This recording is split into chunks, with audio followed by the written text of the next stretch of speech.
Hi friends, welcome back to my channel Karthika Pugar's Passion. இப்போ நம்ம பார்க்குற கோயில் எங்கன்னு பார்த்தீங்கன்னா நம்ம சென்னை பாரிஸ் கார்னரில் இருக்கிற ரொம்பவே ஃபேமஸான காளிகாம்பாள் டெம்பிள் தாங்க.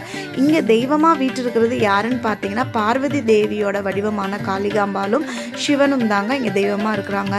இந்த கோயிலுக்கு வந்து நிறைய வரலாற்று சிறப்பு இருக்குதுங்க. இது வந்து ஆக்சுவலாக 17ஆம் நூற்றாண்டில் கட்டப்பட்டதாக சொல்கிறாங்க.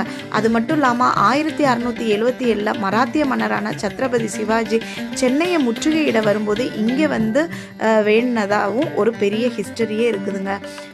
இன்னொரு முக்கியமான விஷயம் என்னென்னா, உள்ளம் முருகுதையா சாங் வந்து நம்ம நிறையா பேத்துக்கு தெரியும். அந்த பாடல் வந்து இந்த கோயில் வளாகத்தில் தான் 1952 ஆண்டவன் பிச்சு என்பவர் வந்து பாடியிருக்கிறாரு. நாங்கள் வரும்போது இங்கே வந்து கொஞ்சம் ரெனோவேஷன் ஒர்க்ஸ் எல்லாம் போயிட்டு இருந்தது. எதுக்குன்னு கேட்டப்போ கூடிய சீக்கிரம் கும்பாபிஷேகம் இருக்கும்னு சொல்லியிருந்தாங்க. இந்த கோயில் பற்றின ஒரு ஃபுல் வீடியோ நான் என்னோடய சேனலில் அப்லோட் பண்ணியிருக்கேங்க. லிங்க் வந்து டிஸ்கிரிப்ஷனில் கொடுத்துருக்குறேன்.